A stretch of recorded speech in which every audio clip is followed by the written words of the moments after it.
Hi, we are talking to Justin Menzia today. He's with Lone Wolf Remodeling. We are really excited. Justin has been on the PocketSuite platform since 2017, early 2017.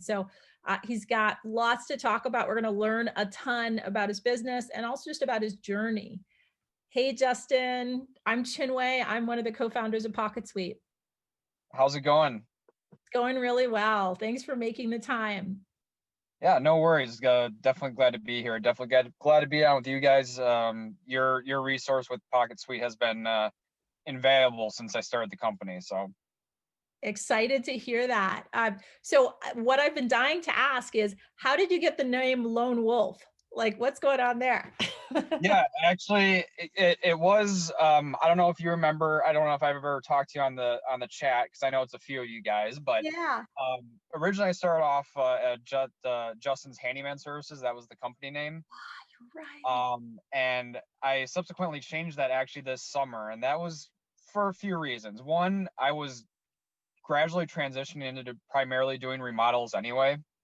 Remodels are now over like 65% of the business that I do, with minor home repairs and improvements the other percentage. Yeah.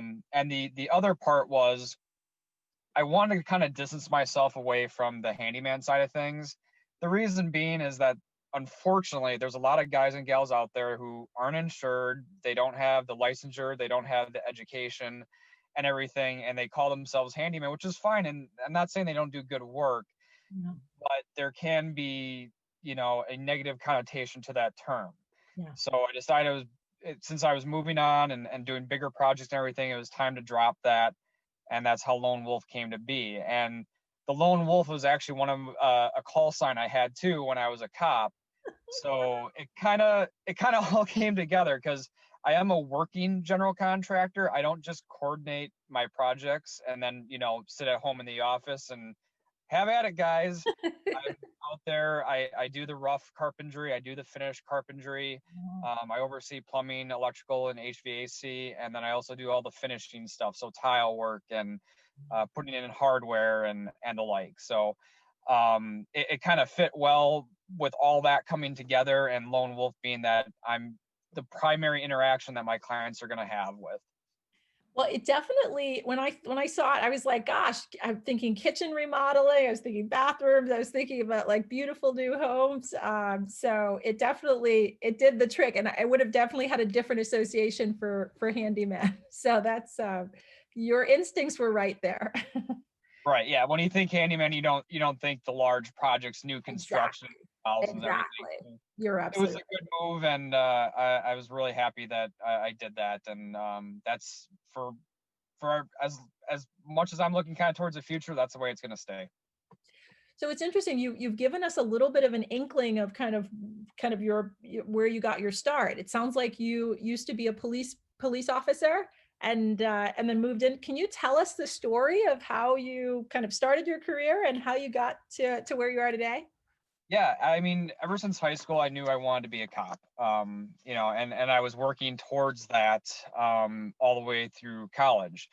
I graduated with a 4-year degree in emergency and disaster management. I also had an associate's degree in criminal justice. So, I was fully geared for law enforcement. And before I actually got hired as a sworn law enforcement officer in the state of Wisconsin, I was doing high risk security work in Madison and Milwaukee. That high risk prefix is just that we're armed, and we, in a way, we kind of act as a private police force for private clients. That was what our job was. So I did that for about, I want to say 8 years. And then I got hired by the Wisconsin DNR, Department of Natural Resources. And I worked as a deputy conservation warden for a few years. Oh. And I kind of saw the way things were going and politics and law enforcement and everything like that. And I met my wife. And I kind of, at that point, just decided that I was going to hang up the gun belt just because of everything going on, and with everything going on right now and with the guys I know that are still serving, I'm glad I did it. So I was actually sitting there just one night. I was like, what am I doing? What am I doing? I just left this. I know, law enforcement is a secure job and everything like that, which it is. And then that's when my wife suggested, well, I know you're handy. Your grandfather was a master tradesman. You know, he taught you all these things. Why don't you go ahead and use that? And I did. And I just started off doing things on the weekend while I was doing some limited term work for, I think, a vacuum manufacturer, the big construction vacuums. Oh, And it just exploded. It just took off, and you know, I was getting calls up the wazoo and everything like that, and it just grew exponentially. And I knew from there that with that kind of interest in my work, I was able to go full time, and here we are. that's awesome. Well, so congratulations to your wife for like just kind of hitting the nail on the head. Yeah, she got me reeled back in. You know, I think with anybody who has a big transition in their life, you know, professionally, it can be hard to, you know, well, where do I go from here type of thing, and you can lose track of yourself if you're not careful. And yeah, she brought me back and got my sights set in. So yeah, it a lot of credit goes to her for that part of Oh, the that's company. awesome. Well, what was the secret to your success? So you said it just exploded. Was it like word of mouth? Like you just do such great work, the word started spreading? Like what was Yeah, the not to toot my own horn here, but yeah, I please do. made sure You're in that the lounge. yeah, I mean, I made sure that my work quality was top notch, because I knew I'd be competing against other big contractors in the area. And you know, but my benefit was that I was doing the small things. I was doing the small things at a very good quality of work. Which, you know, a lot of the big contractors, they don't want to do the small things. And then other handyman at that time when I started, other handyman weren't capable of turning out the quality I was. So Mhm. I kind of fit that a perfect niche, which just blew up from there. You know, I think another aspect of my success kind of comes down to what I learned while I was a cop, which was that people really appreciate being communicated to. Yes. When I was in the academy, you know, the biggest thing that my instructor taught us is that we always prefer to talk people into cuffs versus, you know, having to put them into cuffs. Interesting. So I use that idea of communication and letting my clients know, you know, this is how the project is going to progress. You know, this is what we need to do. This is why this costs so much, or this is why we need to do this to, you know, correct this so we can do this thing, you know, A, B, C, D, and so on and so forth. And just that line of communication that I've kept open with my clients, no matter how small or how big the job, I think has been huge. And a lot of people have reflected that. And that other aspect, like I just mentioned, being able to take on the small things and the big things, I kind of filled that perfect niche between the really, really big Mhm. general contractors Mhm. and the guys who are doing really small jobs and they don't do the remodels and renovations. Wow. So you really know your niche. That's awesome. It's interesting because we've certainly hired a number of contractors and remodelers, and the big thing that felt different from one to another is just the conversation about money. How did you get comfortable? Like, it's just kind of over communicating makes it easier to talk about money, or like, how did you get over that hump? Yeah, no, and that's an excellent question, because money is always something that can be uncomfortable to talk to. In fact, we're even taught from, I'm sure, just like myself, you were taught as a kid, you don't Yes. talk about money. You don't talk about what person makes or anything like that. Yes. So to counteract that, I think it does come down to my ability to communicate with my clients. Um, and the one of the first things I always ask too when we're talking about remodels and renovations is, what's your budget? Right. I think by just asking that one simple question at the beginning of the project, really helps to be able to talk about, all right, so this is what, with that budget, What you this can. is what we have available to us in terms of finishing and things that we can do, walls that we can take down, and everything like that. So it by just doing that at the start of a project, it helps me kind of, you know, keep the scope of the project in check, Yeah. so that we're not at the end of the project and now we're, ballooned $5,000 or $10,000 over budget, which does happen, unfortunately, a lot in construction, which sometimes it can't be helped. Right. But a lot of it can be helped if you have a good general contractor that is maintaining the budget and keeping track of it. Whenever Um, I'm asked the question, what's your budget? I always feel a little uncomfortable because I'm kind of like, am I revealing too much here? Like, and so do you find that people are coming in like, or do you find that the budget starts to expand as they know more about what's possible? yeah, I mean, it's gonna all depend on the client. And that's where your job as a general contractor is to know where this is going.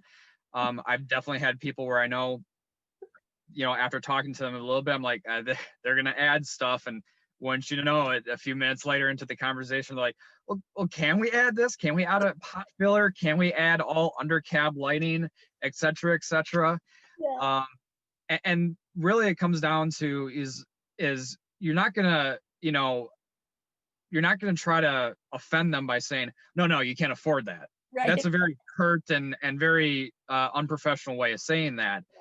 Really, it's just a matter of using your words and saying, well, we could certainly do that. And I would love to do that for you if you like that look, but just so you know, add this much to, the project total. And either we can try to take something else away that, maybe we don't take this wall down, but we do that to add that look, or we expand the budget, if you'd want to, and not say, I know you don't have the money to expand the budget, but if you want to, and that's then up to them to make that determination. So you're a contractor and a diplomat as all in one, huh? I think if you're a general contractor, you have to be, and sometimes you also have to be a marriage counselor, and Love it. sometimes Exactly. That's where I was going to go next. So when you come into folks' homes, do you ever experience, because I certainly know I experienced it in my own home, whenever our kind of contractor who we trust implicitly comes, I certainly, my eyes just kind of swell up and I think about all the things I want to get done in the home. And my husband, on the other hand, says, oh, no, I'll take care of that one. No, I'll take care of that. This is something that he's claiming to take care of for years that hasn't been taken care of. How do you experience that? And how do you navigate that sort of push pull? Yeah, absolutely. No, I've definitely experienced that. Whether it's, as the example you gave where no, the husband says he's going to do that, or even the wife is going to say, she says she's going to do that, whatever the case is, or if it's a matter of, them not being able to decide on the type of countertop, Oh, right. pattern or whatever the case is. Yeah, I absolutely do have those experiences. And again, it's just trying to navigate those waters carefully. It's not easy, and I don't know really that there's a best way to say this is the way to do it. It's all going to depend on your clients, and that's why you take the time to know them and have small talk and have discussions, because that's going to help you when those things do arise, and they will, especially if you're dealing with a married couple, to be able to navigate that and try to make everybody as happy as possible. I love it. We're not alone.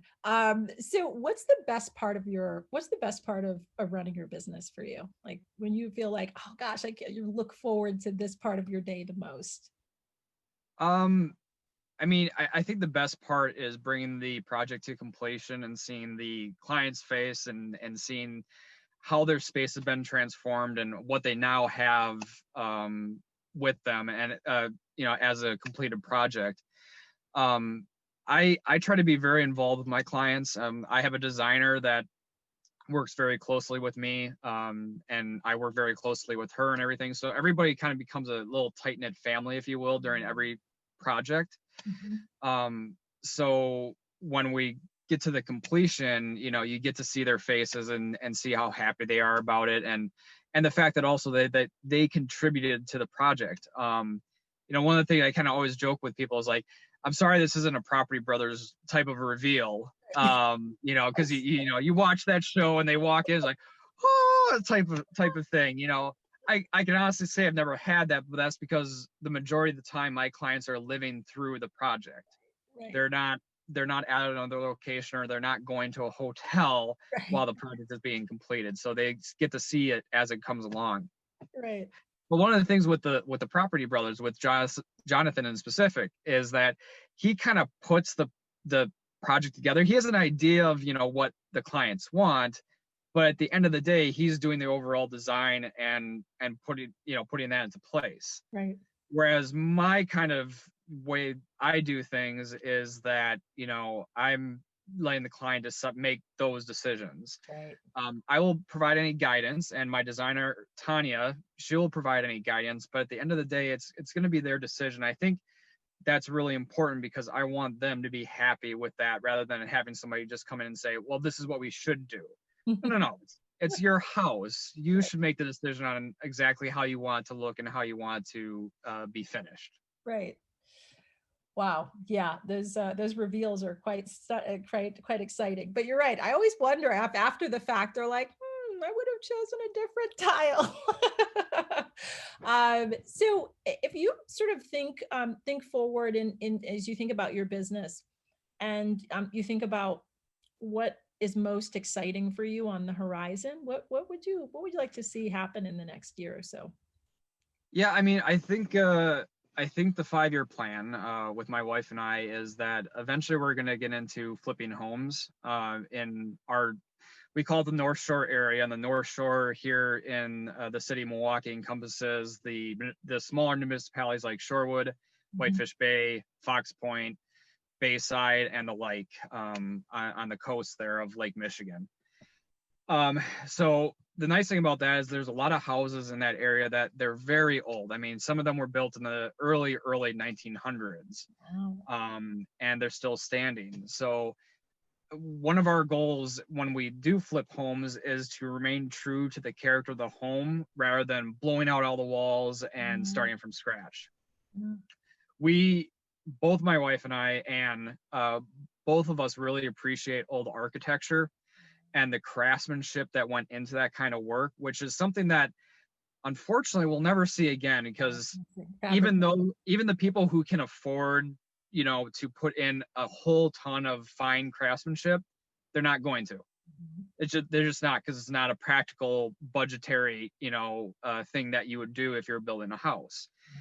So a lot of the things that we see in the grand mansions are on Lake Michigan, or even some of the interior homes in Shorewood and Whitefish Bay, they still have beautiful craftsmanship in that, with the balusters and crown molding and baseboards and all the other features that are part of those homes that are, 100 years old plus. Still. And we want to maintain that and build around what's already there, rather than tearing it all down and starting from scratch, because that's not something we want to do. So that's our plan down the road, is to take those homes, give them some TLC, nothing major, just something to give them a new lease on life, and hopefully whoever would buy that home down the road would be happy with how that looks, and not have such a drastic change that you don't know if the client will, or the potential buyer will like it or not. Right.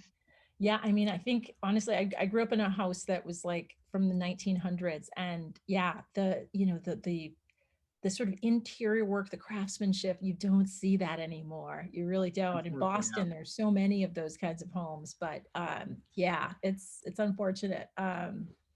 So one question for you, and this is news that I heard on NPR, which is that um, the set of folks that were doing work on their homes Mhm. skyrocketed during COVID because people were spending so much time at home. They were having to repurpose spaces that they were using differently as Yep. offices. I mean, I know I on occasion have to crouch in my closet when my toddlers are running around screaming. And I'm like, Right. I'd like an office. My husband has one. So did you see that in your work?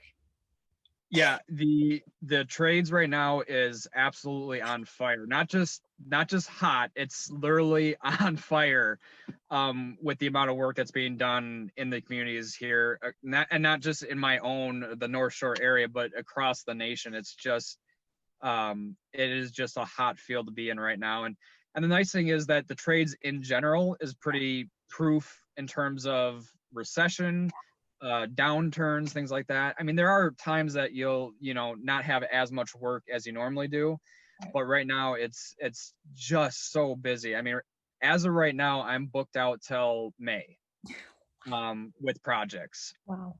and it's not done yet. People are still calling to get their get their projects started and everything like that. So it's just crazy. I've been talking to all my subcontractors, because obviously I've been seeing them for the projects I'm currently working on. Right.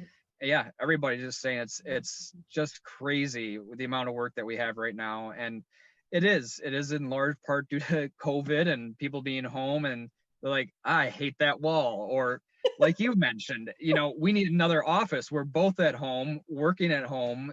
I need an office too, so I can actually have some space of my own. Insanity. Yeah. um They say new homes now are being built with like, instead of a third, like a guest room, it's like another office, right? Because it's like, I need another space. I completely believe it, because they're kind of being built for these purposes, because who knows how many jobs are also just going to turn into being, all right, you're going to work from home now. We're not going to have a brick and mortar building that you come to. So Exactly. but yeah, it is just crazy right now. And when I do run into high schoolers who are looking to, what they're going to do after they graduate, I do let them know that the trades is, unfortunately, I was in one of the generations that was told, the trades, that's for the people who can't hack it in college, which is such, which is just a gross falsehood, unfortunately. I'm not afraid to admit that I got a lot of debt from the college that the degree I pursued and everything like that. Am I Join glad the I did it? club. Yeah. Join the Yeah. club. Yeah. Yep. But the debt is there. I'll pay it off. I'm not going to complain about it, but it is something you have to deal with. But the kids who are going into the trades, I mean, they're doing their education, their gen eds, they're getting their actual field education, and then they're going into, being hired by a company. And yeah, they'll start off slow, like at 12 or 15, $16 an hour, depending on what the trade is. Yeah. But after that, they have the huge potential to get a very good salary for the rest of their life and be very, very comfortable without any major college debt. Right. Well, So, let me I ask take you it. about that because I spent quite a bit of time. I lived in Chicago for 10 years, and there was a huge movement to expand the number of folks who went into the trades and Mhm. partnerships with community colleges and other groups. And it was really, really hard. And so, is this a branding issue that the sort of trades have in terms of like, what is my life going to be? What is my life going to look like? Is this a STEM issue at the early stages where folks aren't making the grades enough to be able to sort of get to those levels? Like, what's the friction in the funnel? Yeah, that's an excellent question. I think it can be attributed to a lot of things, but I think one of the biggest thing is just changing the view at the high school level of the trades. I think there's just this stigma that's still stuck in high school guidance offices that, yeah, you do the trades if you can't, if you don't have a 3.0 or a 4.0 here in high school and you can't get into a college or whatever, what have you. And I honestly, I don't know why that is there. I maybe at one point, I guess I can see why that argument was made that, oh yeah, you need to go to a 4-year school if you want to have a good future with a good salary, et cetera, et cetera. But that's just not true anymore. Just with all the offerings that the trades has at this point, it's just patently false. So yeah, I think it's a lot of things. I think maybe that the trades can probably do a better branding issue. But I think high schools just need to work harder that not turning kids away from that if they're interested in that. Because what if you have a kid that has a 4.0 and they say, I want to be an electrician? Yeah. Well, no, no, no. You got a 4.0. You could go to an Ivy League or whatever. Why do that if they're interested? Have Yeah. them do an internship during high school with an electrician. Right. Maybe they'll find out, yeah, that's not for me, and then they'll find something else. I mean, high schoolers, like all kids, I mean, they're resilient, so they'll be able to figure something out. But I don't know why that is still there. Where, and it does happen where, oh yeah, you got a 4.0, you could go to an Ivy League. I know you want to be an electrician, but that's silly. Well, why is that silly? So I think really what it boils down to is just trying to change the view that is in high school guidance offices right now to say, yeah, no, you can have a great life, a very comfortable life, going into the trades just the same as if you went to an Ivy League school. Well, it's funny because just the the future that you painted earlier about investing in homes and flipping homes, that's literally almost everyone's dream, right? Like literally Right. where regardless of what path you're on, most people are trying to invest in real estate and trying Yep. to own real estate. And so if that narrative could be included in this notion of like you have a skill set that fundamentally cuts out a huge cost structure in the A major context of cost. Yep. doing this thing, right? And it's like, that's the dream. That's the absolute dream. Yeah, it absolutely is. I mean, income properties are such a hot thing right now, and it makes sense. I mean, there's guys who are, in their 40s that retire, guys and gals that retire at that age because they just got a whole bunch of income properties, and excellent on them.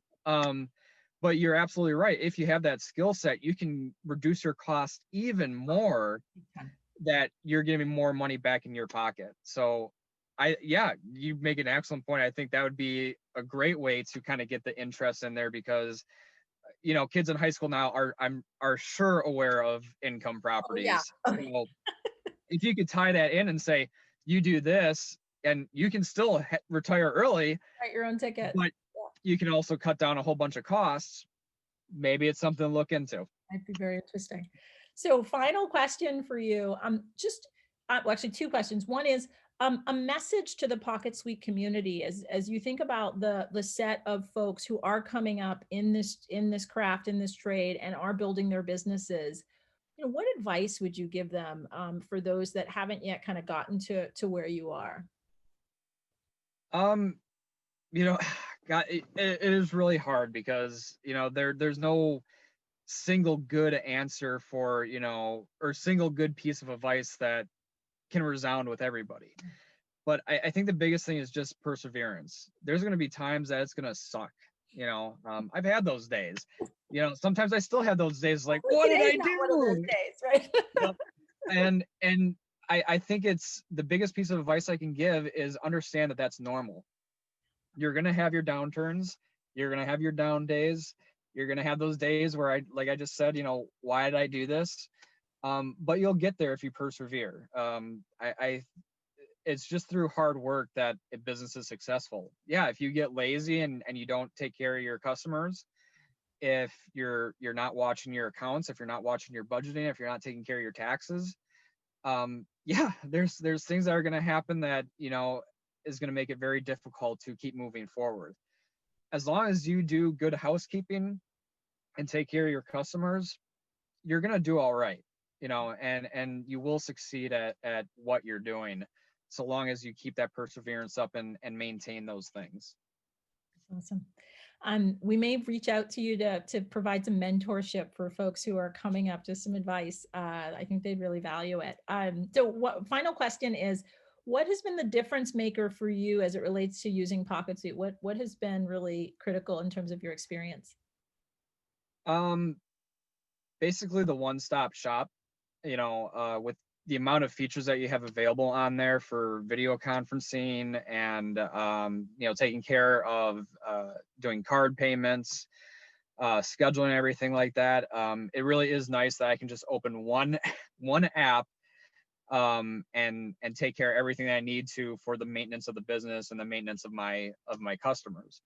Now, granted, I don't use everything on PocketSuite just because there's some things I have to use on my end that I have tailor made.